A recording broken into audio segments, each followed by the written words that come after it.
तारीफ करना सीखिए। खाना अच्छा या बुरा नहीं होता, खाना अच्छा या बहुत अच्छा होता है। खाना तो खा लिया और रोज खाते हो, वो बनने में क्या क्या लगता है ये भी जानते हो। खाने में नमक ज्यादा है कह के मुंह सिकोड़ते हो, गरम तेल चूल्हे की तपन पहचानते हो। थाली रोज सजती है, नियमित समय पर रोज थाली सजती है। उस बनने से सजने तक की प्रक्रिया में बहुत मेहनत लगती है।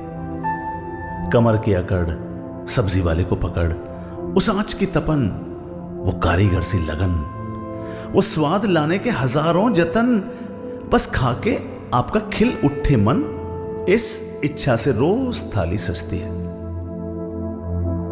उस बनाने वाले की सराहना कभी कर दो, और ऐसा अगर रोज कर दो तो थाली सजाने वाली क्या, थाली भी मुस्कुराएगी। सच में बात